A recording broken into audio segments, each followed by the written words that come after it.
There is a nursing home built to strict medical standards with a $15 million total investment.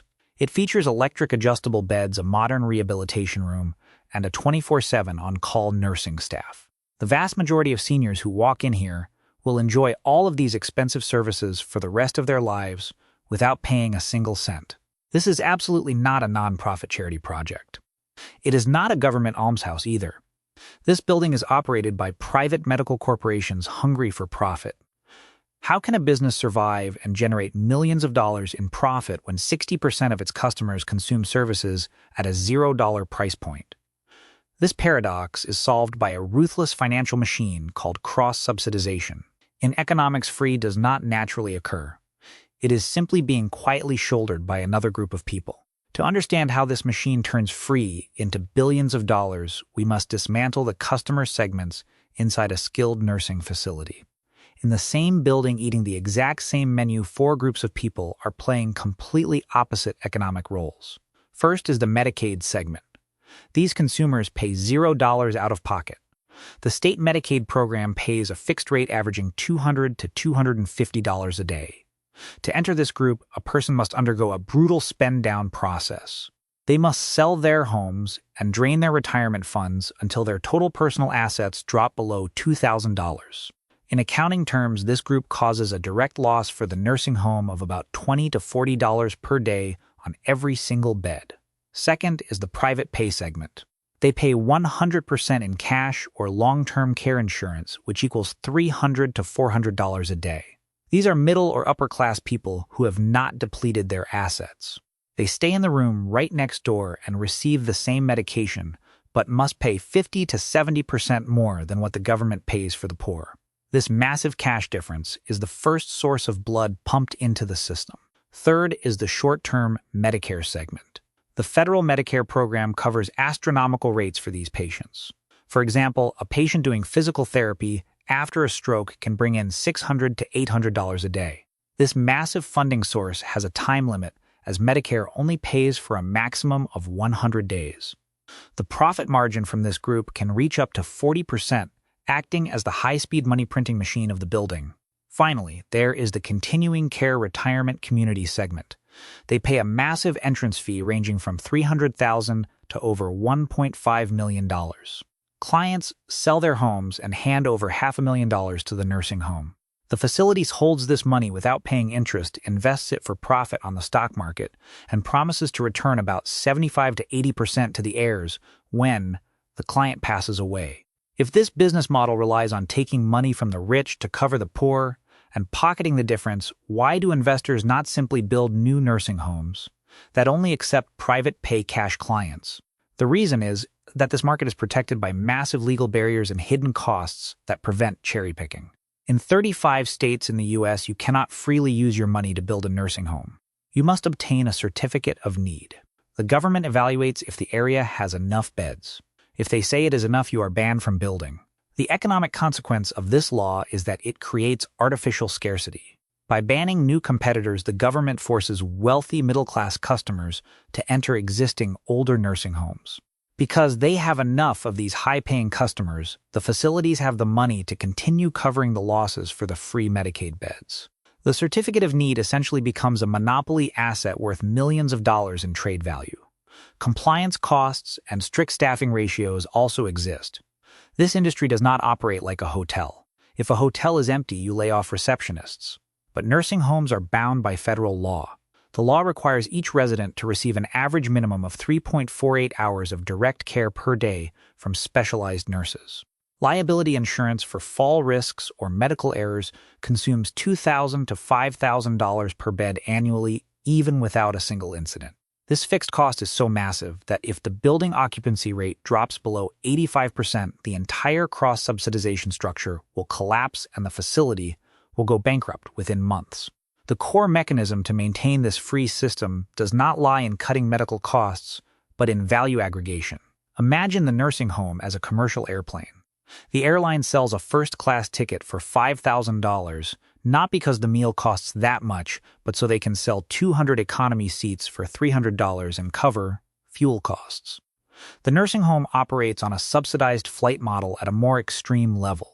Economy passengers fly completely free while 3 other resources pay for the entire flight. The most counterintuitive insight of this industry is that a patient bedridden for 10 years does not generate profit. A patient staying for 20 days is the actual goldmine. When a post-hip surgery patient needs physical therapy, federal Medicare pays up to $700 a day. Meanwhile, the cost of providing a specialist and medication only costs about $350. The facility pockets a clean net profit of $350 a day from this person. This massive positive cash flow is immediately poured into the balance sheet to fill the deep hole created by dozens of free Medicaid patients.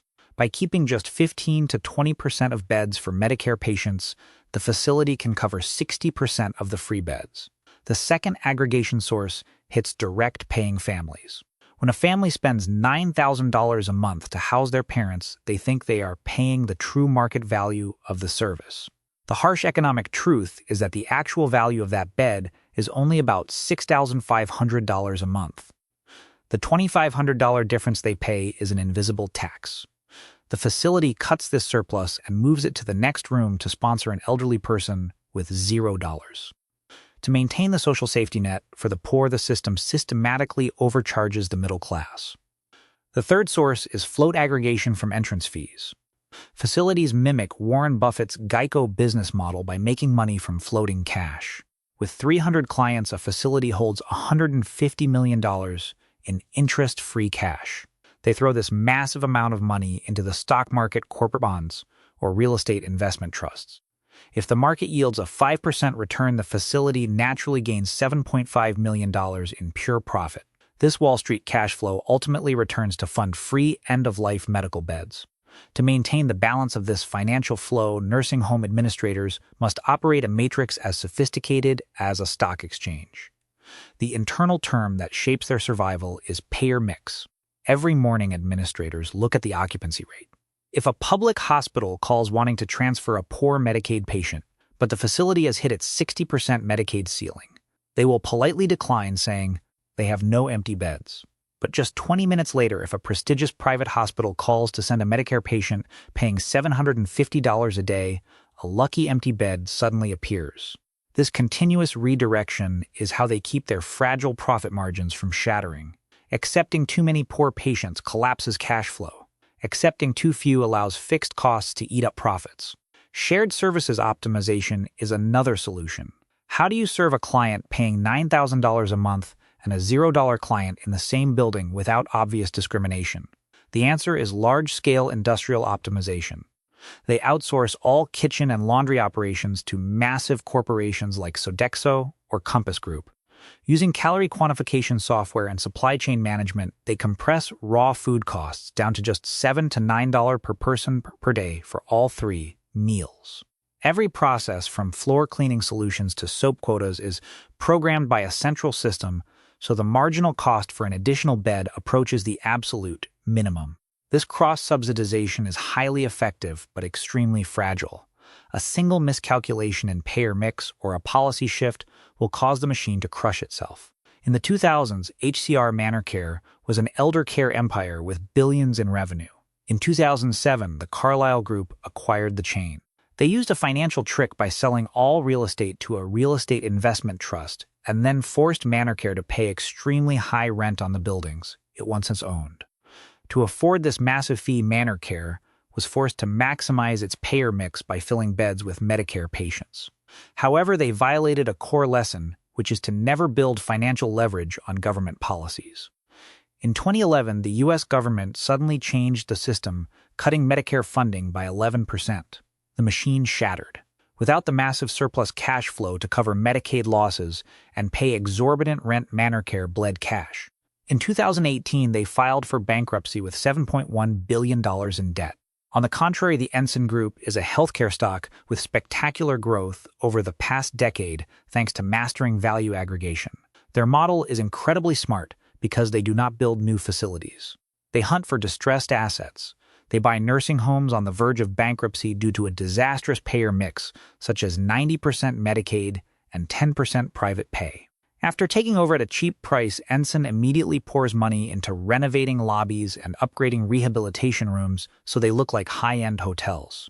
The goal is not to serve Medicaid patients, but to attract local doctors to send private pay and Medicare patients their way. Very quickly, they restructure the payer mix from 90% Medicaid to a golden ratio of 50% Medicaid, 25% Medicare, and 25% private pay. Suddenly, the cross-subsidization machine restarts, turning a money-burning facility into a gold mine, generating massive free cash flow. The existence of free nursing homes for the elderly is not a miracle of social welfare but a masterpiece of financial engineering. In economics, free is never naturally created. It simply silently shifts from the pockets of short-term patients, middle-class families paying out of pocket, and capital market leverage to fill the empty spaces on the balance sheet of a massive caregiving system.